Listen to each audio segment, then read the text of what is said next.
नमस्कार दोस्तों, good morning friends. तो ग्लोबल वार्मिंग के बारे में तो आपने सुना ही होगा। ग्लोबल वार्मिंग शहरों में आपको, क्योंकि आप नेचर से घिरे हुए नहीं होते हैं, तो ग्लोबल वार्मिंग का असर वहाँ पे आपको सिर्फ गर्मी के रूप में दिखता होगा या फिर एक्सेस बरसात के रूप में दिखता होगा। लेकिन ग्लोबल वार्मिंग जो है इतना सटल फिनोमेना है जो हर दिन हमारे अर्थ को अफेक्ट कर रहा है। और जब आप नेचर के बीच रहते हैं तो वो आपको बहुत ही ज़्यादा, actually if you pay attention you can see कि हर दिन यू कैन सी चेंजेस। तो आपने रिसेंटली सुना होगा कि जो ओम पर्वत है उत्तराखंड का, जिसमें ओम की जो आकार बना हुआ था वो बेसिकली बर्फ़ का आकार था, लेकिन वो बर्फ़ जो है पिघल गई है। और ये छोटी बात नहीं है, क्योंकि वो जो बर्फ़ है वो बर्फ़ आज की बर्फ़ नहीं थी। जो बर्फ़ पिघली है वो कई हज़ारों सालों से जमी हुई बर्फ़ थी वो। बट हमने उसको इस तरीके से अर्थ को वार्म कर दिया कि वो पिछले 5 साल से वो कह रहे हैं कि ढंग से बर्फ़बारी नहीं हुई तो पूरी की पूरी बर्फ़ पिघल गई। तो बर्फ़ जो पिघली है वो आज की बर्फ़ नहीं है, वो हज़ारों साल पहले की बर्फ़ है। तो ये बताता है कि ग्लोबल वार्मिंग का स्केल कितना भयानक हो रखा है, but we just choose to ignore it. तो वैसे ही ग्लोबल वार्मिंग का असर हमको पहाड़ों में दिख ही रहा है। तो नॉर्मली पहले क्या होता था कि 15 जुलाई से लेकर 15 अगस्त के बीच में पीक मानसून का सीज़न होता था। उस टाइम पे लगभग 24 घंटे हल्की हल्की बारिश होते रहते थे, और उसके बाद 15 अगस्त से जो है मौसम खुलता था, धूप लगती थी, छाँव लगते थे। लेकिन इस साल और पिछले कई सालों से मैं नोटिस कर रहा हूँ कि वो जो बारिश का पैटर्न है बहुत ज़्यादा चेंज हो गया है। या तो बहुत पहले आती है, फिर बहुत बाद में आ रही है।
बर्डिंग की बात करते हैं तो यहाँ पर एक आप कह सकते हो रेसिडेंट है, माइग्रेंट भी है, थोड़ा सा माइग्रेट करता है ऊपर से नीचे। तो उस बर्ड का नाम है ब्लैक लोड टिट।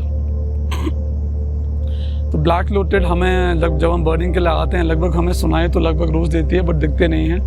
बट आज फॉर्चुनेटली हमको एक छोटा सा फ्लॉक देखा ब्लैक लोड टिट का।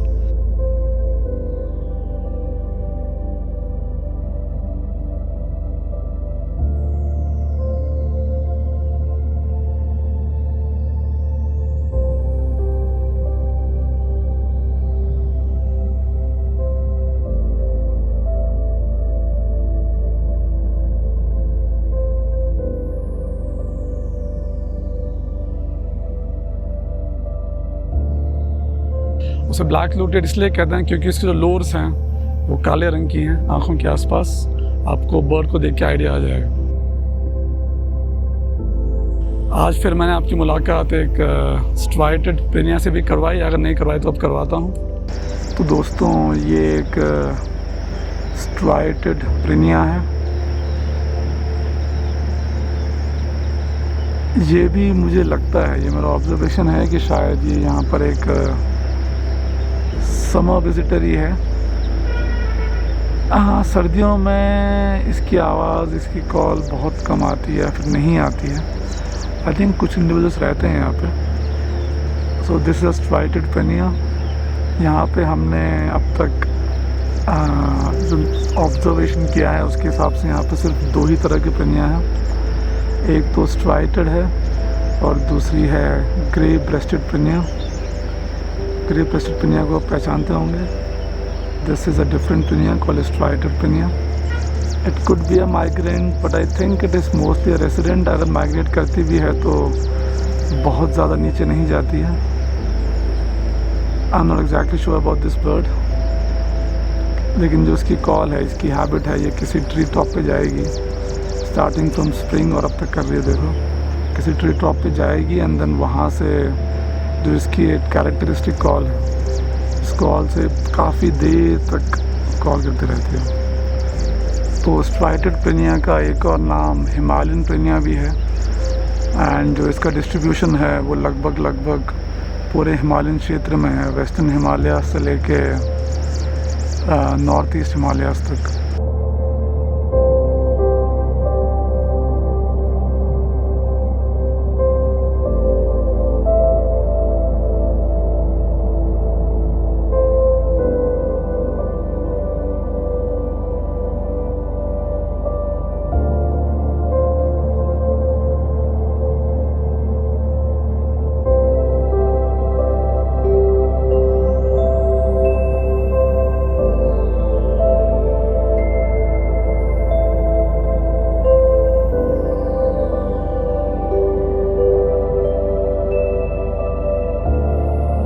तो दोस्तों पीछे जंगल से एक